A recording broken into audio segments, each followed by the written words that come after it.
I need to tell you this to get it out of my own head, because this isn't some made-up story for clicks. This happened. This was my life. The door handle of the Tesla felt cool and alien in my hand, a seamless piece of polished chrome that only presented itself when it sensed my approach. From inside the Naperville Country Club, through the grand floor-to-ceiling windows, I could see them all gathered for the reunion, their faces illuminated by the warm, golden light of the chandeliers. I saw Tiffany's perfectly coiffed blonde head thrown back in a familiar, braying laugh, and in that moment, the pristine silence of the $110,000 electric marvel around me was shattered by the echo of their voices from a year ago, mocking the floral pattern of my $20 thrift store dress. If you genuinely enjoy our stories, please subscribe to the channel, tell us where you're from, and what time it is right now. It's always fascinating to know how far our story flows. The year before had been our official 10-year high school reunion. I almost didn't go. A decade is a long time, long enough to feel like a completely different person, but also short enough that the ghosts of your past still know your name. I was living a quiet life, working for a small environmental nonprofit in Chicago, a job that fed my soul but certainly not my bank account. I lived in a tiny apartment in Logan Square, took the L train everywhere, and considered a new hardcover book a major splurge. My life was small, but it was mine, and I was, for the most part, content. But the digital invitation, with its glossy photos of smiling, successful-looking alumni, stirred a dormant, uniquely high school-era anxiety in my gut. I felt the pull of curiosity, the dangerous desire to see where everyone had landed. I spent a week agonizing over what to wear. It seems so trivial now, but at the time it felt like a final exam for the last 10 years of my life. I couldn't afford the kind of dress I saw on the women in the invitation's photo gallery, sleek, minimalist creations from brands I only knew from magazines. So I did what I always did. I made it an adventure. I went to a curated vintage shop in Wicker Park, a place that smelled of cedar and thyme, and found a beautiful 1970s floral maxi dress. It had delicate bell sleeves, a nipped-in waist, and a cascade of tiny blue and yellow flowers on a cream background. It was unique, elegant in its own way, and it cost me $22. I paired it with some simple sandals and my grandmother's silver locket. I felt good. I felt like me. That feeling lasted until the moment I walked through the doors of the Naperville Country Club. The place was dripping with new money. It was a sea of black cocktail dresses, designer logos glinting under the recessed lighting, and the booming sound of men in tailored suits talking about stock portfolios and second homes in Lake Geneva. My little floral dress, which had felt so charming and bohemian in the city, suddenly felt like a child's craft project. I felt my posture shrink, my confidence evaporate under the weight of 1,000 unspoken price tags. I tried to find friendly faces, people I'd shared classes with, friends from the art club or the school newspaper. I found a few, and we had pleasant, if slightly awkward, conversations. But I could feel the gravitational pull of the room's social center, a large, loud group gathered near the open bar. And at the heart of it, holding court, was Tiffany Miller, now Tiffany Prescott. In high school, Tiffany had been the queen bee, a girl whose power was derived from a potent combination of her father's wealth, her cheerleader captain status, and a surgically precise cruelty she reserved for anyone outside her inner circle. It seemed that in 10 years, the only thing that had changed was her last name and the size of the diamond on her finger. She was now married to Chad Prescott, a former jock who had seamlessly transitioned his high school arrogance into a career as a wealth manager. He stood beside her, a smug grin plastered on his face, one hand possessively on the small of her back. I was trying to slip past them to get a glass of water, when Tiffany's sharp, manicured nail of a voice snagged me. "Oh my God, Amelia. Amelia Reed? Is that you under all those flowers?" The circle went quiet. Every eye turned to me. Chad's gaze flickered down my dress and back up, his lips curling into a smirk. "Wow, Reed," he said, his voice loud enough for everyone to hear. "Bringing back the 70s? Is that for a theme party, or—" The group chuckled. I felt a hot flush creep up my neck. "It's vintage, Chad," I said, my voice sounding weak and thin. Tiffany stepped closer, her perfume, something expensive and cloying, enveloping me. She leaned in conspiratorially, but her whisper was a stage whisper, meant for the entire audience. "Honey, there's vintage, and then there's goodwill. Are you okay? I mean, we all saw your profile working for that." tree-hugging Charity. Is everything all right at home? The question was a masterpiece of passive aggression, dripping with false concern that was designed only to humiliate. She was painting a picture for everyone, poor, struggling Amelia, with her sad little job and her sad little dress. The laughter that followed wasn't just a chuckle, it was a verdict. It was the sound of a jury of my peers declaring me a failure. I saw Jessica, Tiffany's perennial sidekick, cover her mouth, her eyes wide with manufactured pity. I saw guys I'd had crushes on shuffle their feet and look away, not wanting to get caught in the blast radius of Tiffany's social nukes. I don't remember what I said. I think I mumbled something about needing to use the restroom and fled. I locked myself in a stall, the cold marble walls seeming to press in on me. I didn't cry. I was too numb, too incandescent with a rage that had nowhere to go. It wasn't just about the dress. It was about everything it represented. It was a judgment on my choices, my values, my entire life, handed down by people whose only metric for success was the number on a price tag. They hadn't just mocked my outfit. They had mocked my existence. I left the reunion without saying goodbye to anyone, driving my beat-up 2008 Honda Civic back to the city, the laughter of the popular crowd echoing in my ears the entire way. That night, sitting in my small apartment, surrounded by books and art and the quiet life I had built, I felt an unfamiliar and terrifying hollowness. They had made me feel poor, not in money but in spirit. And as I stared out at the Chicago skyline, a cold, hard resolve began to form in the pit of my stomach. It wasn't about getting rich. It was about becoming untouchable. It was about building a life so full and successful on my own terms that their shallow world could never again lay a finger on me. I didn't know how I was going to do it, but I knew with a certainty that chilled me to the bone that I would. The war had been declared, and I had just become a soldier. The week after the reunion was a blur of shame and anger. I went through the motions at work, writing grant proposals and organizing community cleanups, but my heart wasn't in it. Every time I looked at my sensible, comfortable clothes, I saw Tiffany's sneer. Every time I ate my simple lunch at my desk, I heard their laughter. They had planted a seed of doubt in me, and it was growing like a weed, choking the quiet contentment I had worked so hard to cultivate. I felt trapped, not by my circumstances, but by my reaction to their judgment. I was letting them win. The change came, as it so often does, not with a bang, but with a dusty, quiet afternoon. My mother called, asking if I could help her clear out some things from my late grandmother's house in the suburbs. Grandma Eleanor had passed away 2 years prior, but the house stood as a silent museum to her life, and the attic, in particular, was a daunting time capsule. I agreed, mostly for the distraction. The attic was hot and smelled of aging paper, cedar, and mothballs. Sunbeams thick with dancing dust motes cut through the gloom from a single round window. It was filled with the artifacts of a long life, stacks of National Geographic, a forlorn wedding dress yellowing in a garment bag, a box of my grandfather's old military medals. Tucked away in a heavy wooden trunk, beneath a pile of hand-stitched quilts, I found them, a stack of a dozen leather-bound journals. My grandmother had been a quiet woman, a gardener with an almost mystical connection to the earth. I remembered her hands, always smelling faintly of soil and lavender. I sat on the dusty floorboards and opened the first journal. It wasn't a diary of feelings or events, but something else entirely. It was a record. Page after page was filled with her elegant, looping cursive, detailing recipes for soaps, salves, and lotions.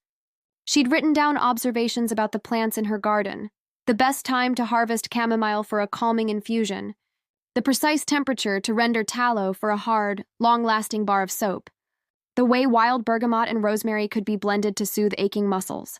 It was a meticulous, scientific, and deeply personal archive of folk wisdom.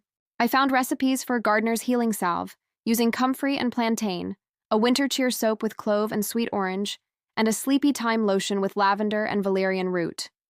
She had sketches of the plants in the margins, notes on lunar cycles for harvesting, and detailed instructions that were both scientific and poetic. I had known she made these things for friends and family, little gifts wrapped in brown paper and string, but I had never grasped the depth of her knowledge, the artistry of her craft. I spent the entire weekend in that attic reading through every single journal. I felt a profound connection to this woman I had loved, but perhaps never fully understood. This was her legacy. Not money, not property, but this deep, beautiful knowledge. As I read, a thought, faint at first, began to crystallize in my mind. The world was obsessed with organic, artisanal, and authentic. People were paying a premium for products with a story, for things that felt real. And what could be more real than this? The following Monday, I called in sick to work. I drove to my grandmother's house, let myself in, and went straight to her garden. It was overgrown now, but the foundational plants were still there. The massive rosemary bush, the sprawling lavender, the stubborn mint trying to take over everything. I spent the day weeding and tending, feeling the soil under my nails, breathing in the fragrant air. That night, I took one of the journals into her old kitchen. I found her soap-making equipment, pots, molds, a scale, tucked away neatly in a cupboard. My first batch was a disaster. The lye and oil mixture, a process called saponification, seized up into a lumpy, oily mess. I had miscalculated the temperature. I threw it out, cleaned everything, and tried again. And again. For weeks, I spent every spare moment, evenings, weekends, in that kitchen. I followed her instructions to the letter, my modern kitchen becoming a kind of alchemist's laboratory. My tiny Chicago apartment began to fill up with curing bars of soap, stacked on baking racks in my living room, the air thick with the scent of herbs and essential oils. I gave some to friends, to my coworkers. The feedback was immediate and enthusiastic. They loved the scents, the way the soap made their skin feel. They told me it was better than anything they could buy at the store, even the expensive stuff. One friend, a graphic designer, was so impressed that she offered to design a logo and some simple packaging for me in exchange for a year's supply of soap. We came up with a name, Hearth Root. It spoke to the brand's origins, my grandmother's home, her hearth and the roots of the plants she so lovingly cultivated. The idea, once a fragile seedling, was now a tangible thing. It had a name, a look, and a product. But it was still just a hobby, a passion project. The reunion, however, had left a scar. The memory of their condescending faces was a whetstone, and it was sharpening my ambition into a fine, dangerous point. This wasn't just about making soap anymore. This was about building an empire, one fragrant, handcrafted bar at a time. I looked at the spreadsheet I'd started, tracking my meager expenses and even more meager sales to friends. It was a pittance. Chad Prescott probably spent more on a single round of golf. I felt a surge of defiant energy. They had judged my small life. I was about to show them how big a small life could grow. I decided to book a stall at the Geneva French Market, a popular outdoor market in the affluent western suburbs. The vendor fee was a painful $300. It was a huge gamble. It was everything. The morning of the Geneva French Market was cold for June, a damp chill rolling in off the Fox River. I'd been up since 4 a.m., carefully packing my Honda Civic so tightly it looked like a puzzle. Every inch was filled with boxes of soap, a folding table, a canvas tent, and my hastily designed Hearth Root banner. My stomach was a knot of anxiety and cheap coffee. The $300 vendor fee was more than a week's take-home pay from my nonprofit job. If I didn't make it back, my budget for the month would be completely shot. This wasn't a fun weekend side hustle. It was a high-stakes bet on myself. Setting up my stall, I felt a familiar wave of insecurity. To my left was a woman with a slick, professional setup, selling imported olive oils, her branding impeccable. To my right was a baker whose stall was mobbed before the market even officially opened, the scent of his fresh bread drawing people in like a siren song. My little table, with its stacked bars of soap wrapped in simple brown paper, looked amateurish, homespun. It looked like my thrift store dress. For the first hour, people streamed past me. They'd glance at my table, their eyes scanning, and move on. The few who stopped would pick up a bar, sniff it, and put it back down when they saw the price, $8. "I can get soap at the grocery store for $1, one woman muttered to her husband, just loud enough for me to hear. Each rejection was a small paper cut to my already fragile confidence. I started to panic, the faces of Tiffany and Chad swimming in my vision. I could hear their mocking laughter on the breeze. Poor Amelia, playing store with her little soaps. Then, a woman with kind eyes and graying hair stopped. She picked up a bar of my Gardener's Healing Salve soap. "My hands are a wreck from my garden," she said, showing me her calloused, soil-stained palms. "Does this really work?" Instead of giving her a sales pitch, I just told her the truth. My grandmother made the original recipe. She said the comfrey and plantain helped heal the little cuts and scrapes, and the shea butter kept her hands from cracking. I use it every day. I told her about the journals, about her garden, about the way she used to wrap her gifts in paper and string. The woman listened, her expression softening. She bought 3 bars. 10 minutes later, she came back with a friend, and that friend bought 4 more. It was a tiny crack in the dam, but then something shifted. I stopped trying to sell. I started telling the story. When people asked about the lavender soap, I told them about my grandmother's belief in harvesting it just after the morning dew had evaporated for the most potent scent. When they asked about the pine and cedarwood soap, I told them how it was inspired by childhood walks in the Morton Arboretum with my grandfather. The story was the product. The authenticity was the brand. People weren't just buying soap. They were buying a piece of a legacy, a connection to something real in a world of mass-produced phoniness. By the end of the day, I had sold every single bar of soap I had brought. I counted the cash in my little metal box, my hands trembling. I had made over $900. After the vendor fee, it was a profit of $600. It wasn't life-changing money, but it felt like it. It was proof. It was fuel. For the rest of that summer and into the fall, that became my life. I worked my 9 to 5 at the nonprofit, then came home and made soap until midnight.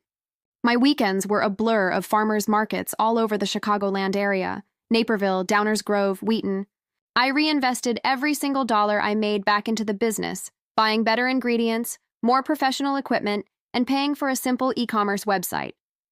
I was exhausted, running on fumes and passion, but I had never felt more alive. I was building something. The villains of my story, Tiffany and Chad, existed only on social media, a Greek chorus of curated perfection. I'd scroll through Instagram during my lunch break, a form of self-flagellation and motivation. There they were, vacationing in Turks and Caicos, grinning from a box at a Bears game, clinking champagne glasses at some charity gala. Tiffany posted a photo of her new bathroom renovation, a cavernous marble monstrosity with a tub the size of my Honda. On the gleaming vanity sat a row of aggressively branded, ridiculously expensive French skincare products. It was a world away from my little bars of soap curing on racks in my living room. Their power was effortless, inherited, and flaunted. Mine was being built ounce by ounce, sale by sale, in obscurity. They were the haves, and I was the have-not, and the gulf between us seemed as wide as the ocean in their vacation photos. The turning point came on a dreary Tuesday in October. I was feeling particularly low. A big batch of my signature lavender soap had failed. I'd overheated the oils, and the whole 50-bar log was a curdled, unusable brick of waste. It represented hundreds of dollars in materials and hours of lost time.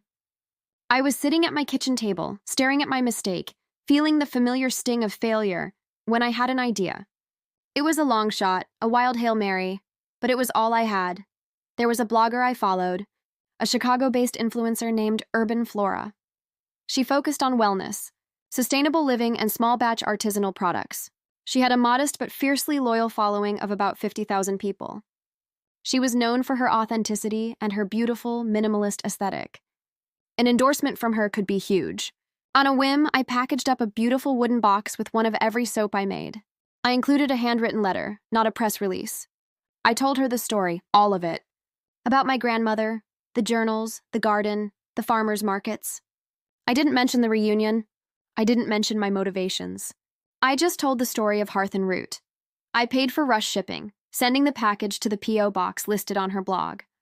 It felt like putting a message in a bottle and tossing it into the sea. I didn't expect to ever hear anything back. A week went by, then 2. I forgot about it, focusing on rebuilding my inventory. Then, one Friday afternoon, my phone started to buzz. And it didn't stop. My phone was vibrating against the cheap particle board of my desk at the nonprofit, making a sound like an angry insect. I ignored it, trying to finish a grant application. But it kept going, a relentless, insistent buzzing. Finally, annoyed, I picked it up. My screen was a waterfall of notifications from my website's sales app. Cha-ching, cha-ching, cha-ching, an order. Then another. Then 5 more. Then 20. I thought it was a glitch. I frantically opened Instagram. My own account, a Hearth Root, which had a humble 300 followers, was exploding. And then I saw it. Urban Flora had posted. It wasn't just a post. It was a work of art. She had photographed my soaps in her beautifully lit plant-filled apartment.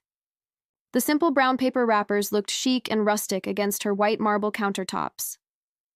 The bars themselves looked like jewels, but it was the caption that did it. She didn't just review the product. She told the story, my story. She quoted lines from the letter I had sent her. She talked about the importance of legacy, of handcrafted quality, of supporting small woman-owned businesses. She called Hearth Root the real deal and a story you can hold in your hands. The post went viral in her niche community. My website, which usually got 10 visitors a day, had thousands of people on it at once. By the end of the day, I had sold over $10,000 worth of soap. I was completely and utterly sold out of everything. I sat on the floor of my apartment that night, surrounded by empty curing racks, my laptop glowing with the sales figures. I was staring at a number that was more than a quarter of my yearly salary, and it had all come in over the course of 8 hours. I started to laugh, a wild, unhinged sound that quickly turned into tears. It was happening. It was actually happening. The next 6 months were a whirlwind of controlled chaos. I quit my nonprofit job. It was the scariest decision I had ever made, leaving the safety of a steady, if small, paycheck to leap headfirst into the terrifying world of entrepreneurship. I used the money from the urban flora sale to lease a small studio space in an old industrial building in the Ravenswood neighborhood, a place where I could finally have dedicated space to make and store my products. I took out a small business loan, my hands shaking as I signed the papers that put me into debt for the first time in my life. I became a student of business. I spent my nights watching YouTube tutorials on supply chain management, digital marketing, and accounting. I learned about wholesale pricing, profit margins, and search engine optimization. I made mistakes. I overordered on packaging, underordered on essential oils. A shipment of shea butter arrived rancid. It was a constant, exhausting, uphill battle. There were days I was so overwhelmed I would just sit on the concrete floor of my studio and cry, convinced I was in over my head. During this time, I actively avoided looking at Tiffany's or Chad's social media. I couldn't afford the distraction or the poison of comparison. They lived in a different universe, one I wasn't part of. My universe was the smell of saponifying oils, the weight of a 50-pound box of coconut oil, the glow of a spreadsheet at 2 a.m. My first big wholesale account was a small, chic boutique in Lincoln Park called The Gilded Finch. They placed an order for 500 bars. Seeing my products on their clean white shelves, nestled among other high-end artisanal goods, was a milestone. It made Hearth Root feel real, legitimate. Then other boutiques started calling, first in Chicago, then from other cities. Milwaukee, Ann Arbor, Indianapolis. My little farmer's market stand had grown into a regional brand. The inevitable collision of my new world and my old one happened on a Saturday in May. I was doing a Meet the Maker event at a high-end home goods store in downtown Naperville that had recently started carrying my line. I was standing by my display talking to customers when she walked in. Tiffany.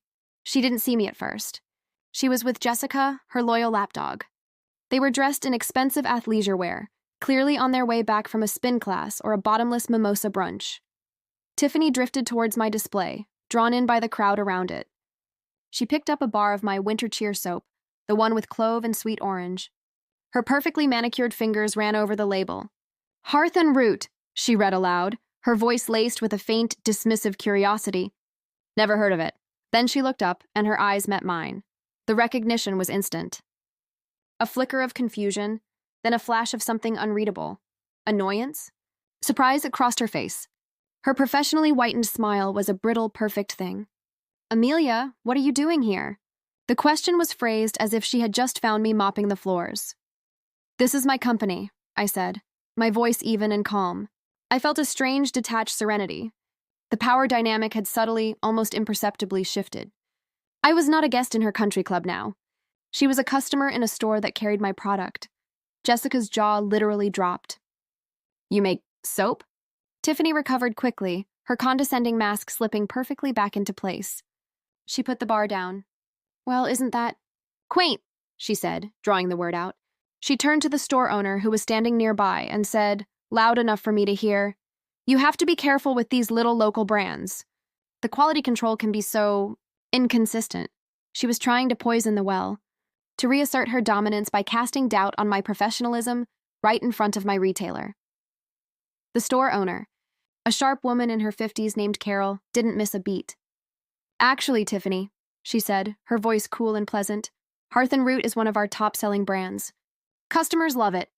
We can barely keep it in stock." The look on Tiffany's face was worth 1,000 sleepless nights. It was a brief, ugly flash of pure fury before she masked it again with a tight smile. "Oh, well, good for you, Amelia." She turned and walked away, Jessica trailing in her wake. She didn't buy anything. I stood there, my heart hammering against my ribs. She hadn't broken me. Her words, which a year ago would have sent me spiraling into a pit of shame, had bounced right off the armor I had spent the last year forging. The armor wasn't made of money. It was made of competence, of hard work, of the quiet pride of building something from nothing. The war wasn't over, but I had just won a major battle. I hadn't needed to say a word. My success had spoken for me. And as I watched her leave, I realized my goal had changed. It was no longer about just proving her wrong. It was about winning so decisively that she would be forced to live in a world where I was a success story. The encounter with Tiffany lit a fire under me. Her attempt to sabotage me with the store owner was a clear escalation. It showed me that my success wasn't just an indifferent fact to her. It was an annoyance, a personal affront to her carefully curated social hierarchy. She couldn't stand the idea of someone she'd labeled a failure climbing up the ladder. And that, I decided, was a weakness I could exploit. Not by being cruel, but by being relentlessly, undeniably successful. My business was at a tipping point. I was outgrowing my little studio. The demand from boutiques was more than I could handle as a one-woman operation. I had to either scale up or plateau. The memory of Tiffany's sneer made the choice for me. I spent a month working with an accountant, drafting a business plan that felt more like a fantasy novel. It was ambitious, terrifying, and detailed a plan for national distribution.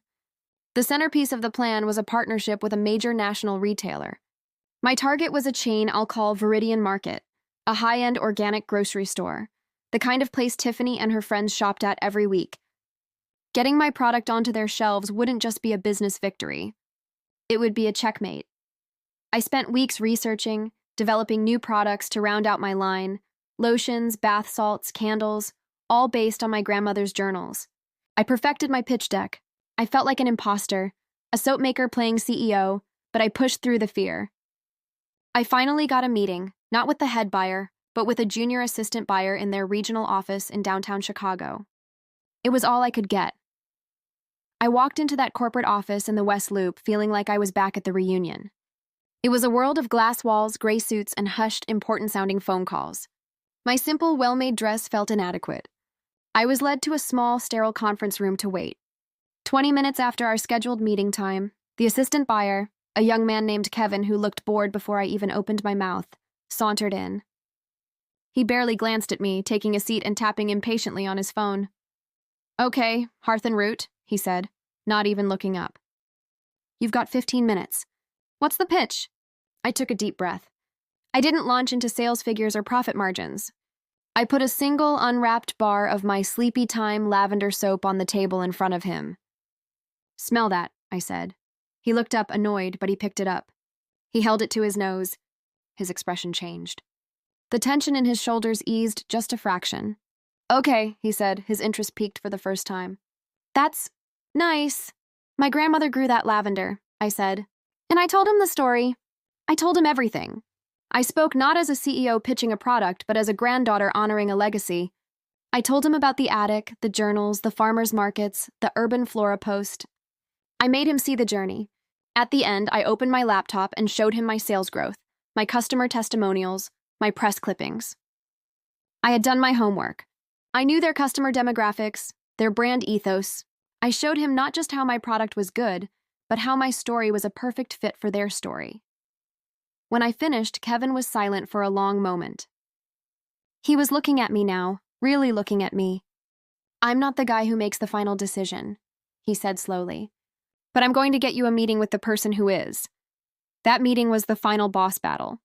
It was with the vice president of merchandising, a notoriously tough, no-nonsense woman named Diane. This time I was ready. I didn't feel like an imposter. I was the founder and CEO of Hearth Root. I had built it. I owned it. I walked into that boardroom, set up my products, and I told my story with a confidence that left no room for doubt. The negotiation process took 2 months. It was a brutal, exhausting education in corporate law and logistics. They pushed for lower margins, for exclusivity clauses, for branding changes. On several points, I almost walked away. I thought of my grandmother's hands covered in dirt. I thought of my own hands, raw from handling lye and packing boxes. I thought of Tiffany's smug, dismissive face. I held my ground. In the end, we signed a deal for a trial run in 50 Viridian Market stores across the Midwest. If it went well, a national rollout would follow. The day the first shipment went out from my new, much larger warehouse space, staffed by the 3 employees I had just hired, I felt a sense of accomplishment so profound it almost brought me to my knees. The deal was transformative. The purchase order was for a sum of money that, just 1 year ago, I could not have even comprehended. Of course, I knew exactly which Viridian market I had to visit on launch day. The one in the heart of downtown Naperville. I walked in, my heart pounding, and there it was. An entire end cap display, beautifully arranged, with my logo, my story, and my products. Hearth Root, my grandmother's legacy, right there in the epicenter of the world I had once felt so excluded from. I bought myself a celebratory bottle of champagne and was heading for the checkout when I saw him. Chad Prescott? He was in the wine aisle, talking loudly on his phone, something about a hedge fund. He turned, and his eyes swept past me, then did a double take, landing on the massive Hearth Root display. He stopped cold. I watched as he walked over to it, his brow furrowed in confusion. He picked up a box of my bath salts, reading the story on the back. His mouth hung open slightly. He looked from the box to the display, and then his eyes scanned the store and found me, standing by the registers, watching him. I didn't smile. I didn't gloat. I just held his gaze for a long, silent moment. I gave him a small, almost imperceptible nod. Then I turned, paid for my champagne, and walked out. I didn't need to say a word. The 10-foot-tall display behind him, bearing my name and my success, was screaming for me. The war was over. I had won. The money from the Viridian market deal was staggering. It wasn't just comfortable money. It was wealth. For the first time in my adult life, I had financial freedom. The first thing I did was pay off my small business loan and give my 3 employees a significant raise and full health benefits. The second thing I did was buy a car. I'd been driving the same beat-up Honda Civic for 12 years. It was reliable, practical, and falling apart. I knew I needed something new, but I wanted it to be a statement. Not a statement of conspicuous consumption in the way Chad and Tiffany would understand it, but a statement of my values. I had built my company on a foundation of natural ingredients and sustainability. The choice was obvious. I walked into the Tesla showroom in the West Loop of Chicago. The air was different in there, quiet, clean, futuristic. I wasn't looking at the entry-level models. I walked straight to the Model S Plaid, a machine that was less a car and more a silent, earthbound rocket ship. It was beautiful, powerful, technologically miraculous, and represented a future I wanted to be a part of. It was also breathtakingly expensive. The sticker price was over $110,000. It was more money than I had made in the 3 years prior to starting Hearth Root combined. I bought it on the spot, paying in full with a wire transfer from my business account. It felt less like a purchase and more like a coronation. A few weeks later, the email arrived. It was from the high school alumni committee. "You asked for it, so we're doing it. The first annual North Naperville High Reunion Redux." Apparently, the 10-year had been such a success, they were now making it a yearly event at the country club. The email was chipper and full of exclamation points. Reading it, I felt nothing. No anxiety, no dread. Just a calm, cool sense of opportunity. It was time to close the circle, which brings me back to that night. Sitting in my silent Tesla outside the grand facade of the Naperville Country Club. I wasn't the same woman who had walked through those doors a year ago. That woman was gone. I had burned her down and rebuilt her from the ashes, stronger and more resilient than before. I finally got out of the car. I was wearing a simple, elegant black jumpsuit from a designer I admired, one known for sustainable practices. It was understated, but it fit me perfectly. It whispered of quality. It didn't scream a brand name. My only jewelry was my grandmother's silver locket. As I walked toward the entrance, the valet, a kid who couldn't have been more than 20, jogged up to me, his eyes wide. "Ma'am, you can't just leave a Model S Plaid sitting here," he stammered. I smiled and handed him the key card. Don't worry, I said. Park it right out front. I won't be long. I walked in. The scene was almost identical to the year before. The same people, the same loud chatter, the same clinking glasses. But this time, a hush followed me as I entered. Heads turned. Conversations paused. They weren't looking at my outfit. They were looking at me. They had all seen the car I'd arrived in. In their world, a world of superficial signifiers, a $110,000 car was a language they all understood perfectly. It was a declaration of status more powerful than any dress. I saw them across the room. Tiffany and Chad. They were staring, their faces a perfect tableau of shock and disbelief. Chad looked like he had swallowed a bug, his mouth slightly agape as he connected the dots between the woman he'd seen in the grocery store and the impossible vehicle now parked out front. Tiffany's mask of perfect composure was shattered. Her eyes, wide and searching, met mine. There was no mockery in them now, only a raw, naked confusion and something that looked almost like fear. The queen had just seen a ghost she thought she had vanquished, now returned as a king. I didn't walk over to them. That was the old me's plan, the fantasy I had played out in my head 1,000 times, where I would deliver some witty, cutting line that would leave them speechless. The new me realized I didn't have to. The most powerful thing I could do was to show them that they no longer mattered. That their opinions, their social games, their very existence, were now utterly irrelevant to me.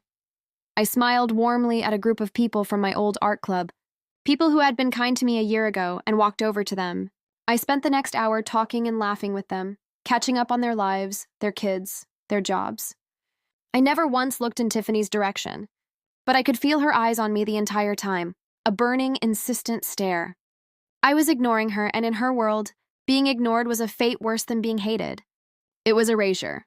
Finally, I decided I'd had enough. I said my goodbyes and walked out, back into the cool night air. The valet scrambled to bring the Tesla around. As I was getting in, I heard footsteps on the gravel behind me.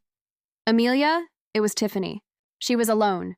Her voice was strained, stripped of its usual confident purr. I turned to face her, leaning against the cool metal of my car door. Tiffany, I said, my voice neutral. That car. She started, then stopped, unsure of what to say. The soap company. I saw it at Viridian. I don't understand. I just looked at her. I gave her nothing. The silence stretched, becoming more and more uncomfortable for her. Look, she finally said, her voice dropping to a low, conspiratorial tone, as if we were old friends. I know we had our stuff in high school, and maybe I was a little harsh last year, but you've obviously done very well. We should connect. Chad knows a lot of people. Maybe we could do lunch, talk about investment strategies. It was the most audacious, pathetic, and revealing thing she could have possibly said. Even now, she saw the world only through the lens of transaction and status.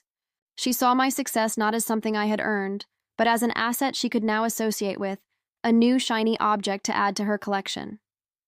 The mockery was gone, replaced by the slithering, opportunistic charm of a predator changing its tactics. I let her words hang in the air for a moment. I thought about the nights I'd spent crying, the shame that had burned in my stomach, the rage that had fueled me for a year. I could have unleashed it all on her. I could have torn her apart verbally, right there in the country club parking lot, but I looked at her desperate, smiling face, the flicker of greed in her eyes, and I felt nothing but a profound, bottomless pity. She was trapped in the same pathetic high school game she'd been playing for over a decade. I had moved on. I had built a new world for myself, and she wasn't even a citizen of it. I finally smiled, a real, genuine smile. No thank you, Tiffany, I said, my voice soft but firm.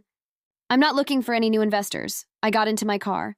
The door closed with a soft, satisfying thud, sealing me in my silent, self-made world. I didn't look at her in the rearview mirror as I pulled away. The country club, with all its ghosts and all its noise, shrank behind me until it was just another light in the darkness. I drove home through the quiet suburban streets, the car gliding effortlessly over the pavement. My phone buzzed in the center console. I glanced at the screen.